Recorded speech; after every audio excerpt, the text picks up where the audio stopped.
O anjo forte levantou a sua mão direita para o céu a fim de proferir um juramento. Um gesto costumeiro quando alguém fazia um solene juramento. E é provável que o livrinho estivesse em sua mão esquerda. Este juramento é ainda mais significativo, visto que o anjo inclui a terra, o mar e o céu em seu voto solene. Ele dá mais peso ao seu juramento, jurando em nome da eternidade e do papel de Deus como Criador. João frequentemente faz uso destes atributos de Deus.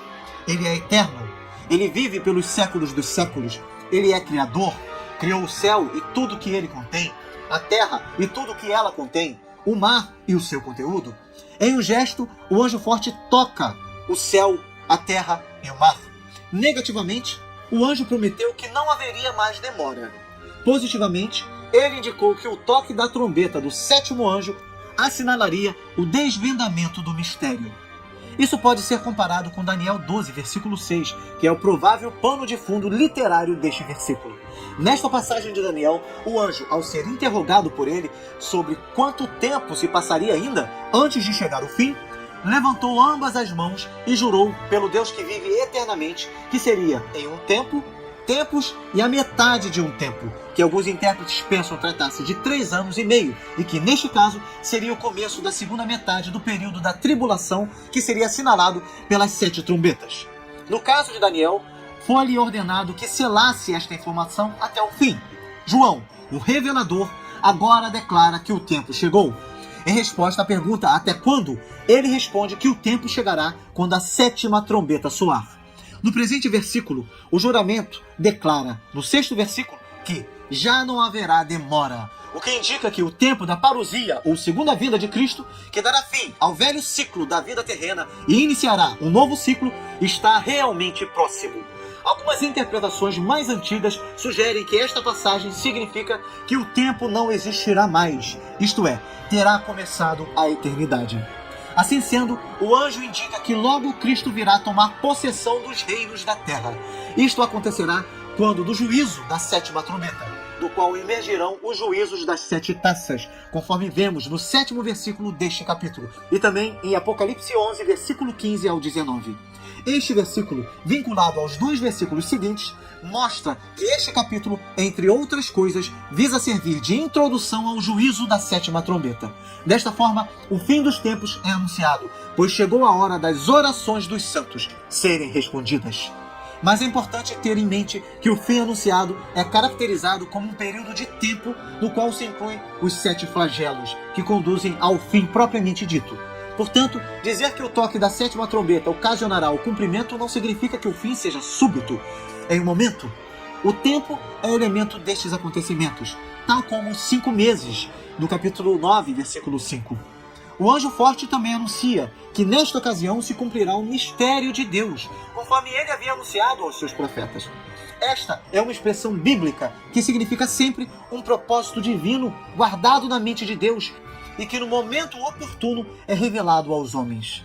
Nesse contexto, este mistério de Deus é o seu plano de redenção de toda a criação e criatura, que agora se concretiza.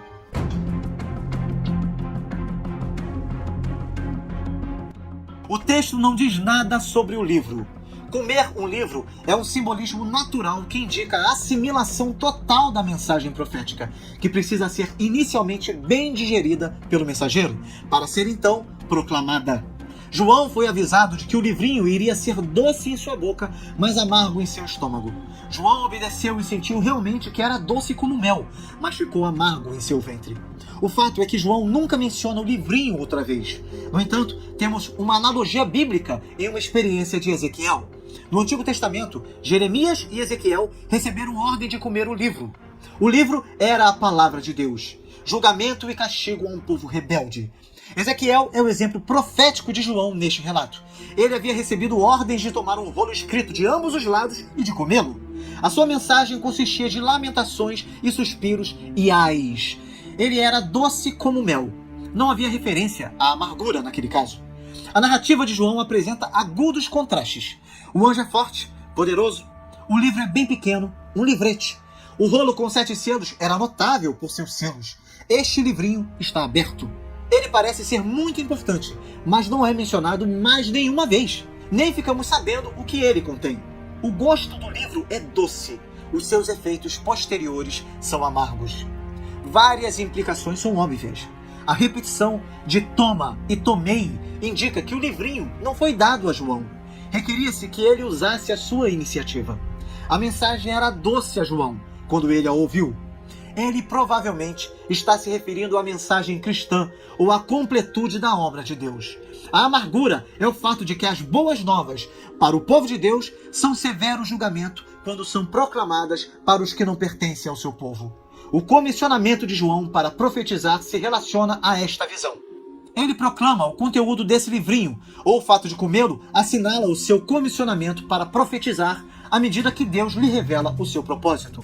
Alguns estudiosos consideram que esta é a alegria e tristeza do mensageiro de Deus. É alegre conhecer a palavra de Deus, mas triste porque a palavra contém alarmes e destruição.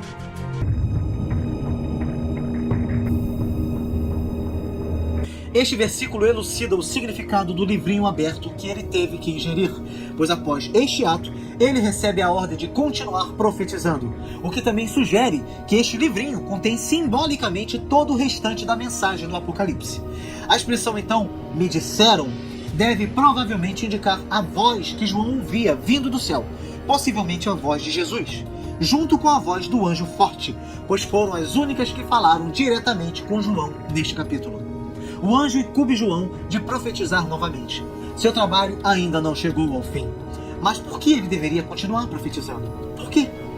Ele deveria declarar a verdade profética de Deus a respeito de muitos povos, nações, línguas e reis. Essa enumeração, com leves variações que buscam uma universalidade aplicável a todos os homens, acha-se por 7 vezes no Apocalipse, em diversas conexões. Aqui, a palavra reis aparece em lugar da palavra usual tribos. Provavelmente isso é uma antecipação de Apocalipse 17, versículo 10 e 12, onde ais são proferidos contra a mundana aliança de nações estabelecida pelo anticristo. Assim sendo, Cristo, ao voltar, será governante de todos os reis e príncipes, pois é o Rei dos reis e Senhor dos senhores. Portanto, fica claro que a mensagem profética de João não é a respeito de um povo ou nação, mas muitos, ou seja, todo o mundo civilizado.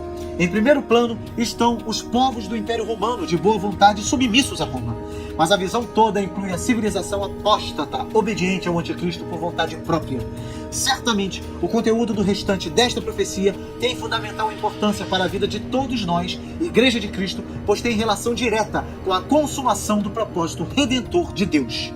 Embora esta frase demonstre como nosso Deus se importa com a vida de todos os que habitam a terra, no contexto deste capítulo, estas certamente são as palavras que se tornam amargas ao paladar do profeta, pois falam de julgamento e de juízo, já que o momento da sua concretização aponta para os dias da voz do 7º anjo. É por isso que João recebe a ordem de profetizar ainda. João já havia profetizado sobre os 7 selos e 6 das 7 trombetas. Agora que vem o período da última trombeta, ele tem de continuar profetizando. E esta profecia incluirá o próprio fim dos tempos e a vinda do reino de Deus de eternidade a eternidade.